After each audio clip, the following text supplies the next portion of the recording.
মধুপ্রিয়া এবং আপনারা দেখছেন বিগ নিউজ। এই মুহূর্তে আমি দাঁড়িয়ে আছি ঠিক শ্যামবাজার মোড়ে, যেখানে বিশ্ব হিন্দু পরিষদের পক্ষ থেকে আয়োজন করা হয়েছে হিন্দু সম্মেলনের।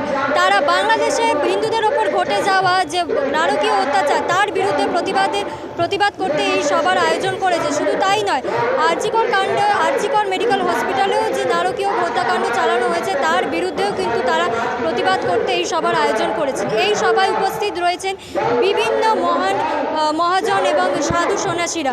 কি বক্তব্য রাখলেন তারা আজকের সভায় শুনে নেব।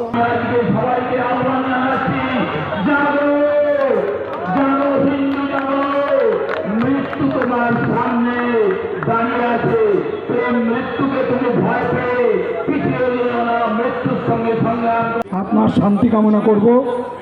যে তিলোত্তমা আরজি করে পৈশাচিক নির্যাতনের শিকার হয়ে তার প্রয়াণ হয়েছে, আমরা সেই বোনের আত্মার শান্তি কামনার্থে সকলে মিলে তার কাছে প্রার্থনা করব। ভারতবর্ষের মধ্যে, এই ভারতীয় উপমহাদেশের মধ্যে বাঙালি হিন্দু অত্যন্ত সংকটের জায়গায় আছে। একটু আগে যে তিলোত্তমার যে সাহসিনী ডাক্তার মেয়েটির জন্যে আমরা আমাদের হৃদয়ের অন্তঃস্থল থেকে শোক প্রকাশ করে আজকের অনুষ্ঠান শুরু করলাম। তার চলে যাওয়া আর বাংলাদেশে আমাদের মা বোনেদের সম্মান নষ্ট, আমাদের বাঙালি হিন্দুর অস্তিত্বের যে সংকট, সে দুটো খুব দূরের, খুব বিচ্ছিন্ন অস্তিত্বটা আজকে সত্যি বিপন্ন।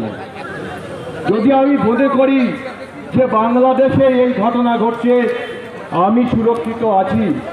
আজ থেকে 10-20 বছর আগে যখন এই ঘটনা ঘটেছিল, যখন 2000 আপনারা শুনলেন তারা কি বক্তব্য রাখলো আজকের সভায়, এবং আমরা সবাই আশা রাখবো যেন খুব শীঘ্রই এই পরিস্থিতি স্বাভাবিক হয়। ক্যামেরায় অভিরূপের সাথে আমি মধুপ্রিয়া, বিগ নিউজ, কলকাতা। আজকে তিলোত্তমা চলে যাওয়ার এই